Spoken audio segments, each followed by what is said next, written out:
The catalyst for this deep dive into the past was a vast collection of scattered materials that we have finally managed to piece together into a coherent picture.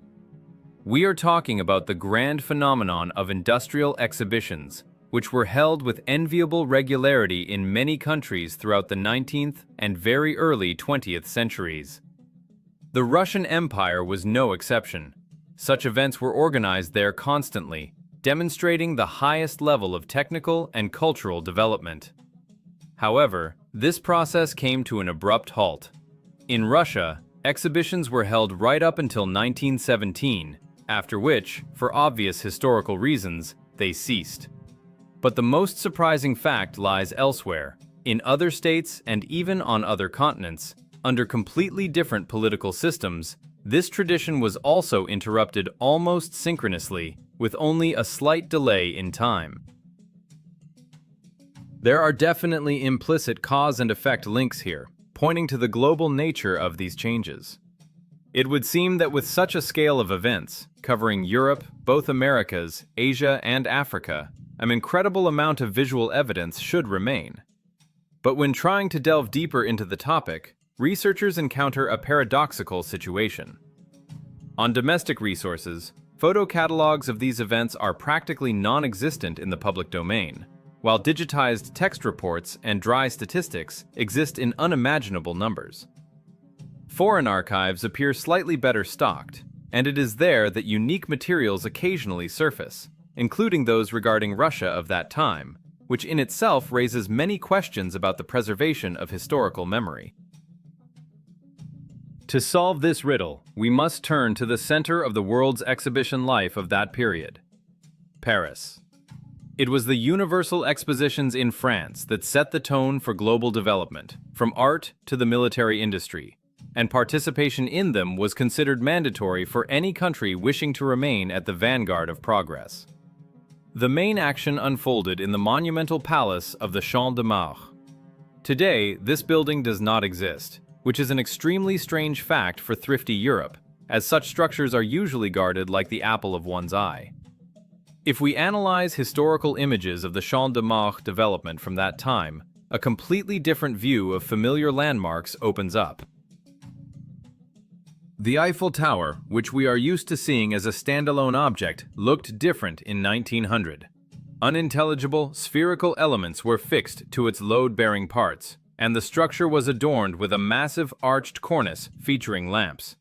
Upon detailed study, specific pillars can be seen between the arches, surprisingly similar to those that were located on the roof of the now vanished Palace of the Champ de Mars. This observation leads to an unexpected conclusion. The famous tower was initially conceived not as a lonely monument, but as a temporary structure serving as the entrance arch for the 1889 exhibition.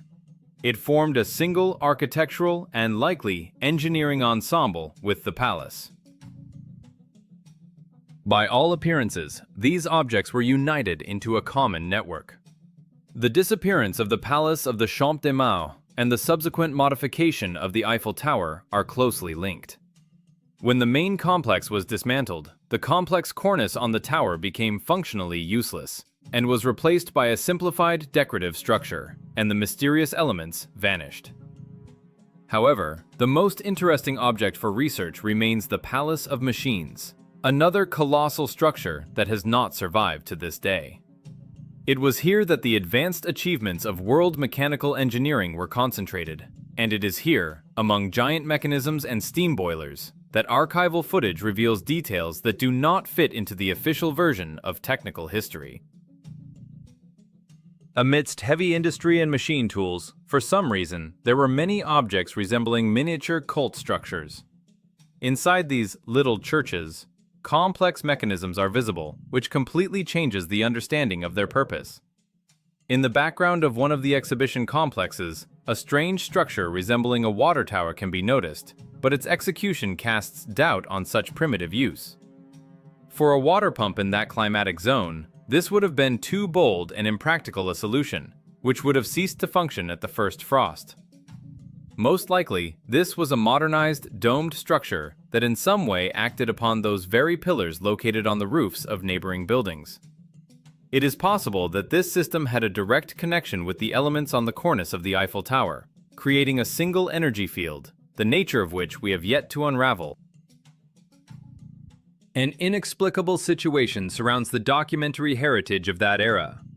When attempting to reconstruct in detail the events that took place within the Russian Empire, researchers encounter a phenomenon that can be called the archival paradox.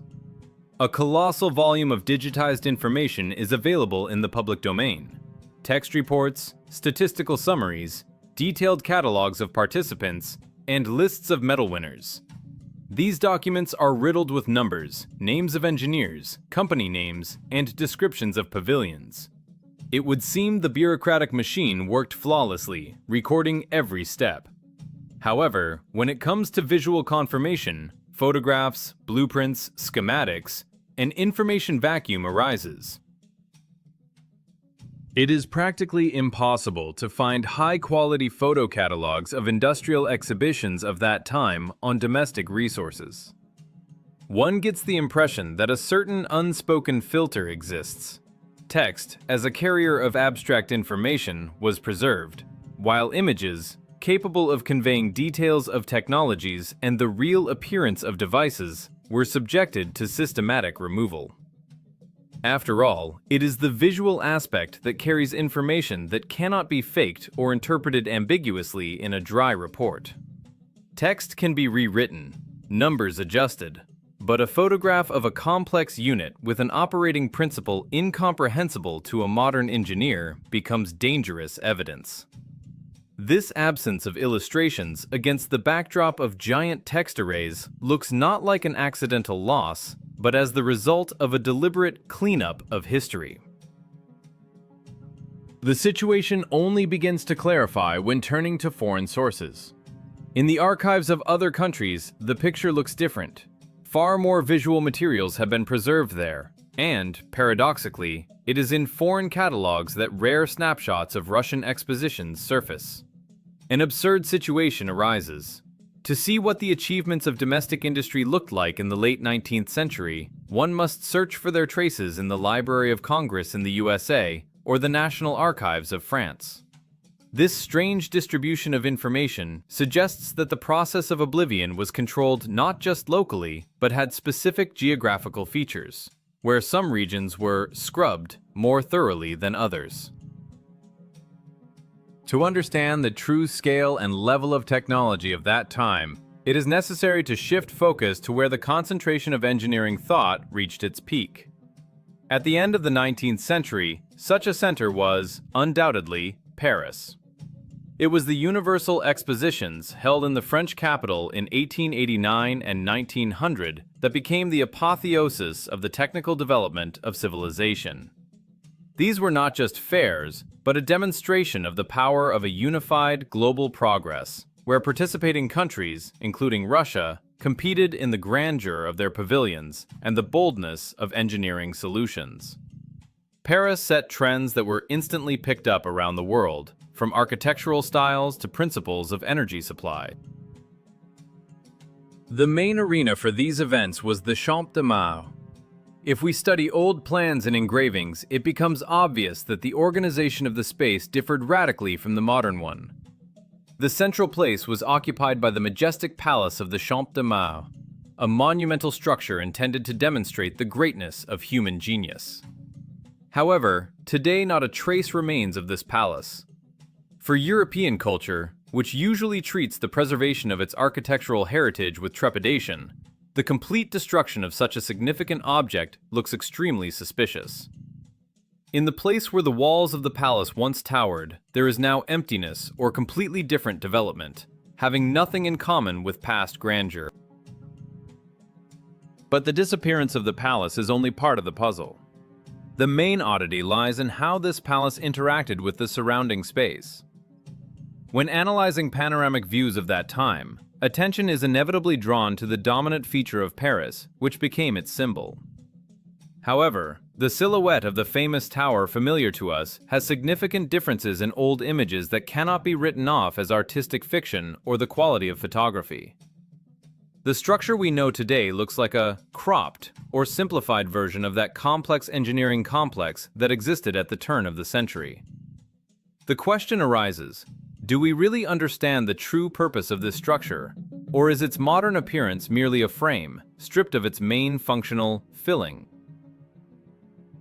Upon detailed study of archival evidence concerning the main symbol of Paris, a sense of cognitive dissonance inevitably arises between the modern look of the Eiffel Tower and how it was captured at the turn of the 19th and 20th centuries. What tourists today perceive as a finished, monumental object, upon closer inspection, turns out to be merely a skeleton, deprived of its most vital functional organs. Historical documents from 1900 demonstrate a structure possessing a number of details inexplicable from the point of view of traditional architecture. On the load-bearing elements of the tower, fixed spherical objects are clearly visible, the purpose of which is not clarified in official reference books, and the body itself is girdled by a complex arched cornice equipped with electric lamps. Particular attention is drawn to the structure of this vanished cornice. If we analyze its device, it becomes noticeable that specific vertical pillars were installed between the decorative arches. These elements bore no obvious load and did not support the structures above, which rules out a purely constructional purpose. The riddle begins to unravel if we compare these details with the architecture of other buildings of that era, in particular with the now lost palace of the Champ-de-Mars. On the roof of this colossal structure, absolutely identical pillars were located, lined up in strict geometric rows. Such an exact coincidence of forms and sizes on two different objects cannot be an accident or the whim of a decorator architect. This points to the existence of a unified technical standard. The Eiffel Tower was initially designed and erected not as a lonely spire, but as a temporary structure fulfilling the function of an entrance arch for the Universal Exposition of 1889. This status of entrance arch should be understood much more broadly than just a passageway for visitors. The tower formed a single, inseparable ensemble with the Palace of the Champ-de-Mars. Their proximity and the presence of identical pillar finials indicate that they were nodes of one chain, an integrated engineering network. Probably, the tower played the role of a giant antenna, receiver, or transmitter, which interacted with the equipment installed on the roof of the palace. It was a symbiotic system where every element was necessary for the functioning of the whole. It is this interconnection that explains the subsequent metamorphoses that happened to the Iron Lady. As soon as the exhibition ended and the decision was made to dismantle the Palace of the Champ-de-Mars, the single circuit turned out to be broken. The disappearance of one of the key components of the system made the functional equipment on the tower itself useless. The complex arched cornice, with lamps and mysterious resonator pillars, ceased to fulfill its technical task. Subsequently, in the process of so-called reconstruction, these elements were dismantled, and simplified decorations appeared in their place, mimicking the former shapes but devoid of internal content. What we see now is essentially a powered-down device, of which only the casing remains. Surprisingly, even the survival of the tower itself was presented as a happy accident, because as a temporary structure, it was subject to demolition. However, it was saved, having been previously stripped of its technological stuffing. The disappearance of the Palace of the Champ-de-Mars, which was an integral part of this energy complex, looks like the intentional destruction of evidence that allowed one to understand the operating principle of the entire system. After all, if we assume that the pillars on the roof of the palace and on the tower were elements of wireless transmission or generation of energy, then it becomes clear why they were removed so hastily when the need to demonstrate miracles fell away. The connection between the buildings was carried out on principles that today might seem like science fiction, but for the engineers of that time were obviously a working reality. The tower rising above Paris was only the visible part of the iceberg, the tip of a giant machine. But if it served as a transmitter, or perhaps a resonator in this chain, then where was the heart of the system located? Where was the main power node generating that energy which made the lamps glow without the wires and cables familiar to us? The answer to this question leads us to another grand structure of that exhibition, which suffered an even sadder and more mysterious fate. It was wiped off the face of the earth completely, leaving not even a foundation behind. We are speaking of the legendary Palace of Machines. Among the multitude of lost architectural masterpieces that became victims of inexplicable oblivion, a special place is occupied by the legendary Palace of Machines. This cyclopean structure, which was the heart of the Paris exhibitions, represented not just an exhibition pavilion, but a true triumph of engineering thought, where all the advanced achievements of world mechanical engineering of that time were concentrated. However, the fate of this giant turned out to be tragic and mysterious. Despite its uniqueness and the colossal cost of construction, the palace has not survived to our days.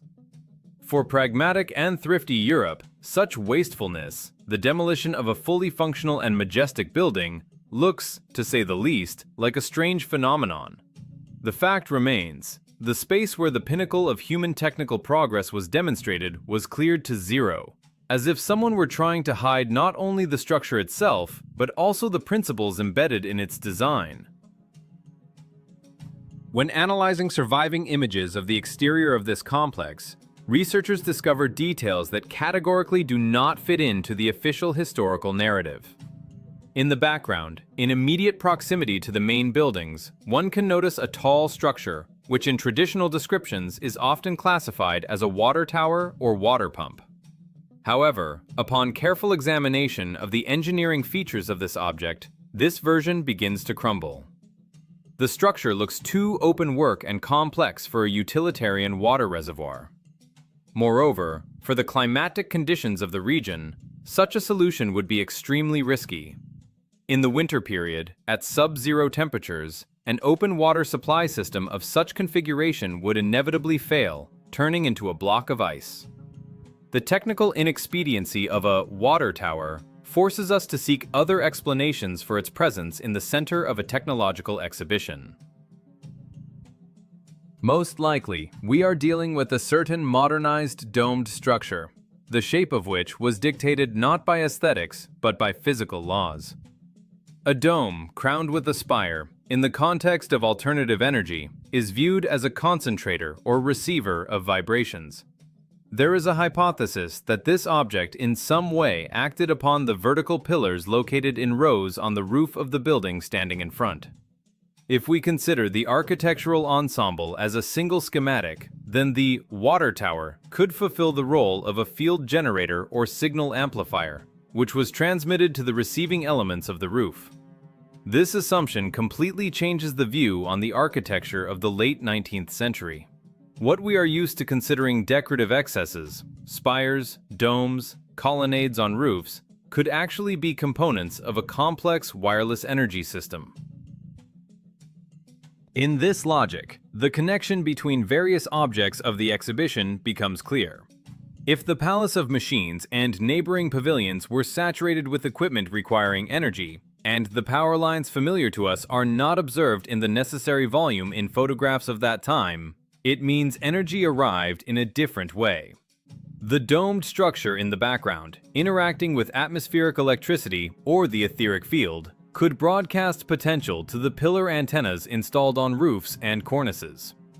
When this technology was recognized as dangerous or undesirable for widespread distribution, the need for such specific architectural forms fell away. The demolition of the Palace of Machines and the dismantling of the mysterious tower in the backyard became the logical conclusion of the era of free energy. The destruction of these objects looks like covering tracks. After all, if the building had remained standing, engineers of future generations would inevitably have asked the question about the purpose of the strange metal rows on the roof and their connection with the detached tower. Demolition allowed the history of technology to be rewritten, leaving descendants only pretty pictures and stories about steam engines. The very concept that a building can be part of a machine was lost. Architecture ceased to be functional in an energy sense and became simply a shell for shelter from the weather. We lost the understanding of how the form of a structure can influence the environment and energy flows. However, the most intriguing discoveries await researchers not outside, where large-scale destruction hid the main evidence, but inside the pavilions. If one carefully studies the interiors of the exhibition halls captured in archival shots, one can notice a completely unimaginable juxtaposition. Among heavy presses, locomobiles, and lathes, in the very center of mechanical engineering expositions, objects were located that a modern person would identify as religious structures. A multitude of miniature copies of churches, temples, and chapels stood in the same row as industrial equipment, and this proximity was clearly not accidental. Moreover, if one looks closely at the device of these mock-ups, it becomes obvious that their internal filling had little in common with the performance of cult rituals. When immersing oneself in the atmosphere of industrial expositions of the late 19th century, the researcher encounters perhaps the most intriguing riddle of that era, capable of overturning all modern ideas about the purpose of traditional architecture. In huge pavilions dedicated to demonstrating the achievements of heavy machinery, amidst roaring steam hammers, lathes, massive flywheels, and weaving units, a completely unexpected class of exhibits is discovered. We are talking about numerous objects externally copying religious structures: miniature churches, chapels, temple complexes, and pagodas. Their presence in halls dedicated exclusively to technology and mechanics causes cognitive dissonance. Why display models of cult buildings in a temple of science and industry, where iron and steam rule? The answer lies in the detailed study of the internal structure of these objects.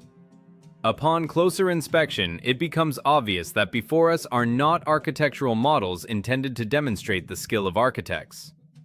Inside the lattice structures, through arched openings and unglazed windows, complex mechanisms are clearly visible. Gears, coils, metal cores, and transmission shafts hidden behind the facades of holy abodes unequivocally indicate that the form of the building is merely a casing for a technical device. This discovery forces a rethinking of the very concept of a temple in the context of past technologies. If a machine stands inside a church, it means the church itself is an integral part of the engineering solution. Logic suggests that any machine implies the receipt and conversion of energy. In the age of steam, the dominant force was thermal energy obtained from burning coal. However, a steam engine is a bulky, dirty, and complex system requiring a boiler, a furnace, pipes, and smoke exhaust. The units disguised as cult structures have nothing in common with steam traction. They lack chimneys and furnaces. Their construction is elegant and light. Consequently, energy of a completely different order was converted here. The domed shape of the finial, the presence of spires and high vertical axes, once again confirm the hypothesis that in this case, natural electrical energy, extracted directly from the atmosphere, was used. In this context, elements that we are accustomed to perceiving as religious symbols acquire a purely utilitarian, technical meaning. The dome ceases to be simply a heavenly vault, turning into a resonator or accumulator of static charge. Spires and crosses, often having a complex fractal structure resembling spiral trees or multidimensional antennas, performed the function of receivers of etheric electricity. These spiral trees, abundantly decorating the tops of exhibition exhibits, were not decor, but a crucial functional node, without which the mechanism inside the building would remain dead weight. What is interpreted by art historians today as the canon of church architecture was, for the engineers of the past, a strict technical regulation for creating an energy reception circuit. Furthermore, obelisks crowned with glowing elements or strange spheres were frequently encountered at exhibitions. They were also part of the general chain, possibly fulfilling the role of transmission links or transformers. It is unclear whether such an obelisk was a leading or trailing link in the system, but its integration into the general row with generator churches is obvious. The quantity of such objects in old photographs is off the charts, creating the impression that before us is not an exhibition of scattered achievements, but a demonstration of a unified global energy system, the principles of which were understandable and accessible to the masters of that time. It turns out that just 100 years ago, humanity possessed the technology to obtain cheap, if not free, electricity, literally from the air. The atmosphere of that time possibly possessed different physical characteristics, or knowledge about methods of interacting with it was lost or intentionally removed from circulation. Temple machines demonstrated the possibility of autonomous energy supply without burning hydrocarbons. It was a clean, silent technology where the architectural form directly determined the efficiency of the device's operation. One might assume that such refinements were characteristic only of sophisticated Europe, and Paris, as the capital of fashion, was simply experimenting with the design of technical devices. However, the facts suggest otherwise. This technology was not a secret or a local French phenomenon. It was widespread everywhere, and the geography of its application stuns the imagination. Exactly the same principles, the same generator churches and atmospheric receivers were openly demonstrated and successfully functioned in places that today seem to us like the deep periphery. Skeptics might argue that the technological miracles described above were the exclusive prerogative of enlightened Europe, specifically Paris, which at that time was the undisputed center of global engineering fashion. However, the geography of the spread of atmospheric technologies turns out to be much wider, and traces of identical structures are found in territories considered, if not a technical periphery, then at least regions with a completely different way of life.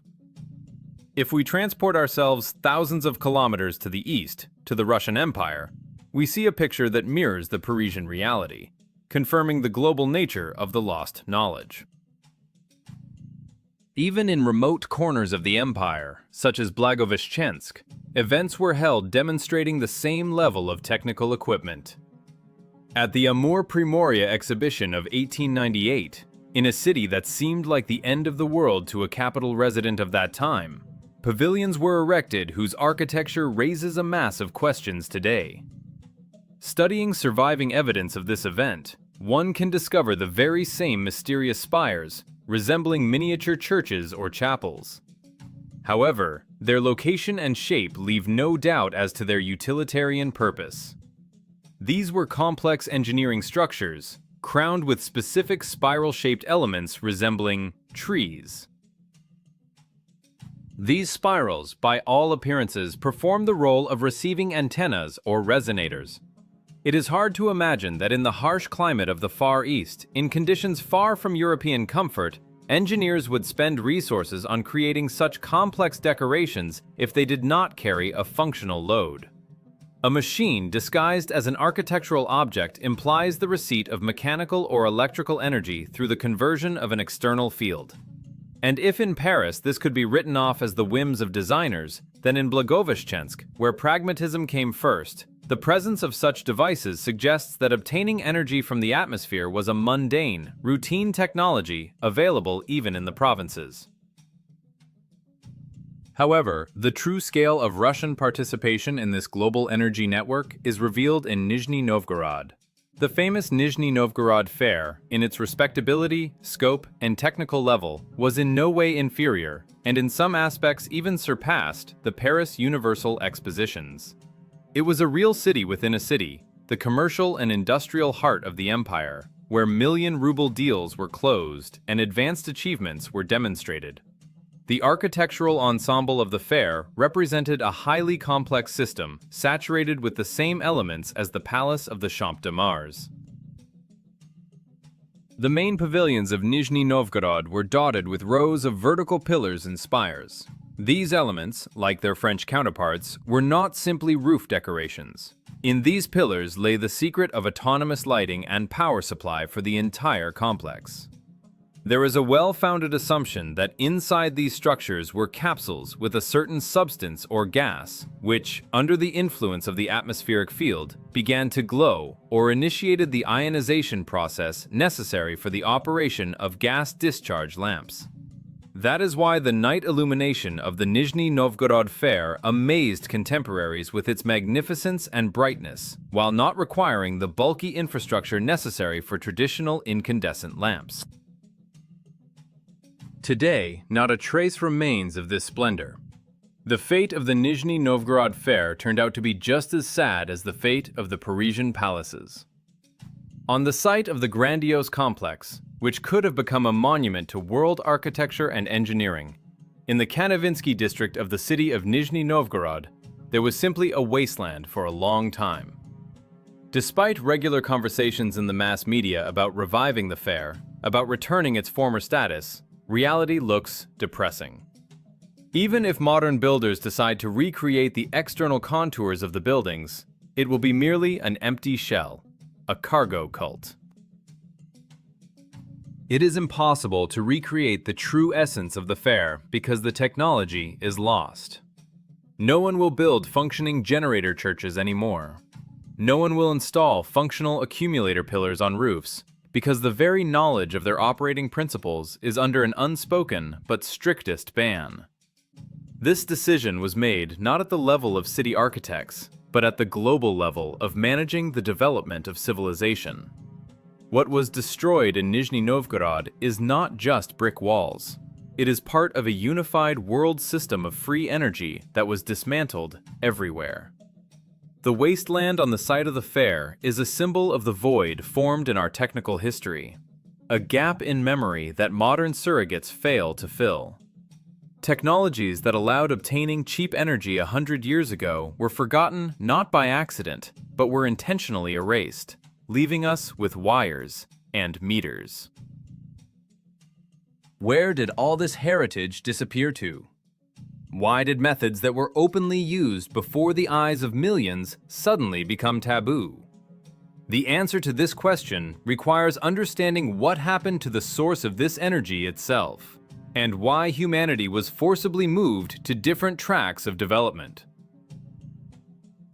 If we accept as an axiom that the architectural forms of the past, spires, domes, colonnades, and obelisks, were not merely decorative elements, but functional nodes of a global energy network, then the question inevitably arises about the nature of the force that powered this system. All facts indicate that 100 years ago, humanity knew how to interact with atmospheric electricity on a level that seems like fantasy today. This was not the burning of fuel to rotate turbines.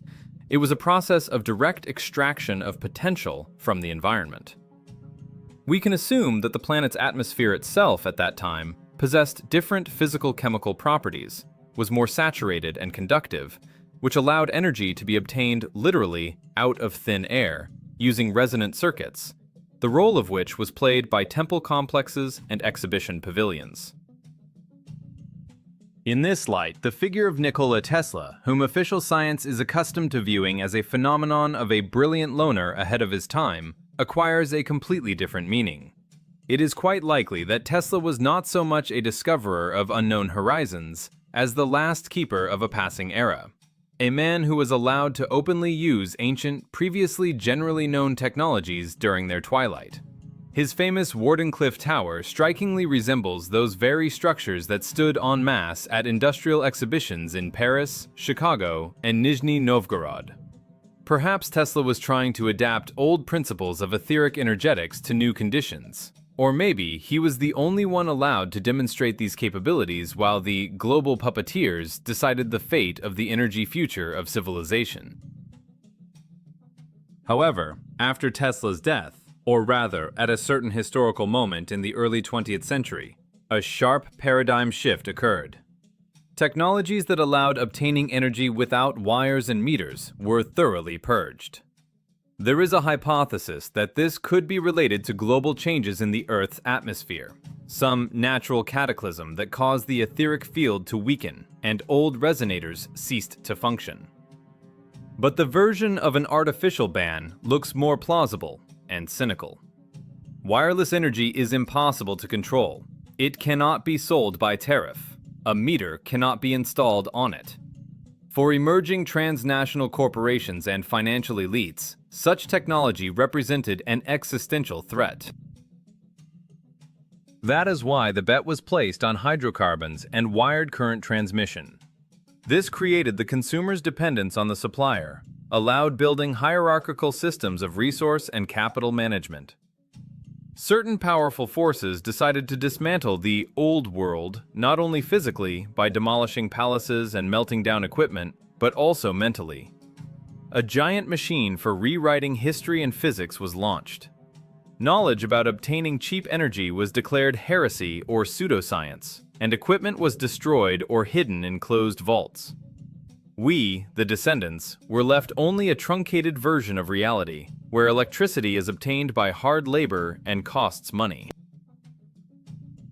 If we delve even further into history, examining engravings and paintings from the 16th to 18th centuries, we can discover amazing evidence that electric illumination was not an invention of the late 19th century. The Kremlin, European castles, city streets in ancient images are literally flooded with light, the nature of which clearly has no relation to oil lamps or torches. This confirms that technologies of atmospheric electricity existed for centuries, being commonplace for our ancestors. Tesla merely tried to modernize what was the norm before the era of the Great Ban. In the early 20th century, an event occurred that divided technological history into before and after. The masters who possessed the secrets of building resonant generators were gone.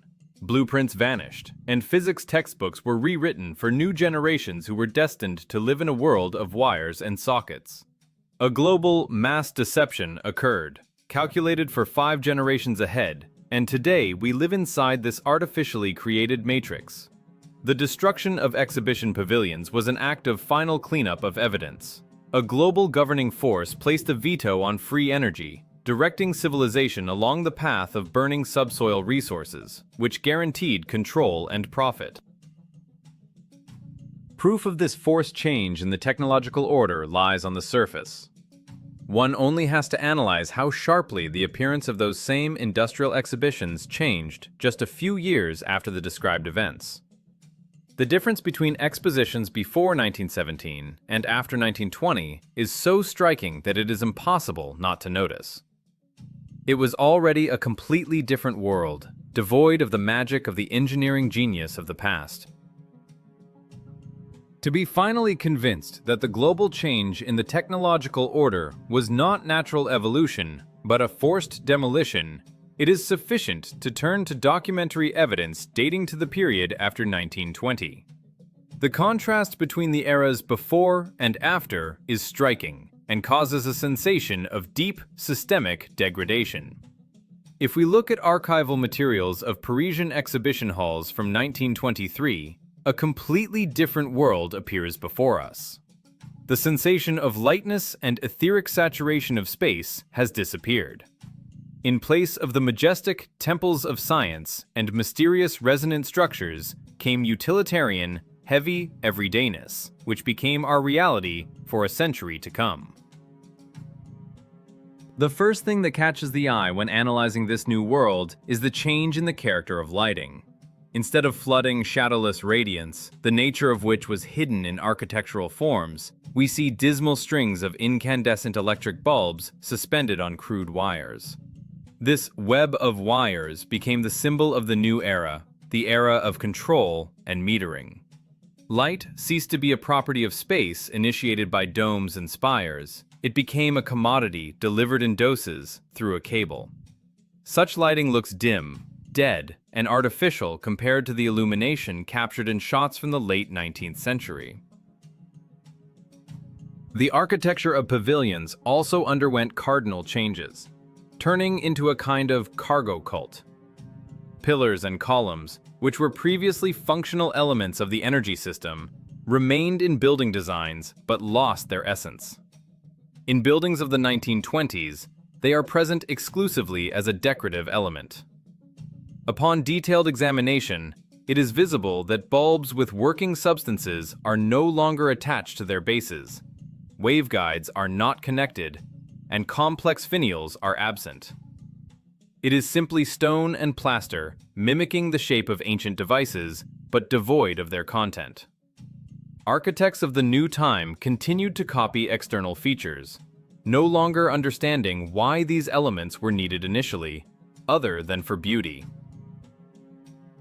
The exhibition spaces themselves, once filled with living machines and miniature generator churches, emptied out.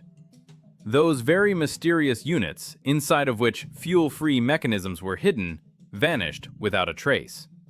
Their place was taken by the internal combustion engines familiar to us, and primitive electric motors tied to a socket. Technological diversity was unified and reduced to a single standard, convenient for industrial production and monetization. The very atmosphere of mystery and infinite possibilities that reigned at the 1900 exhibitions was eroded. Pavilions that still remained in their places were living out their final days before final demolition. The cleanup process was total.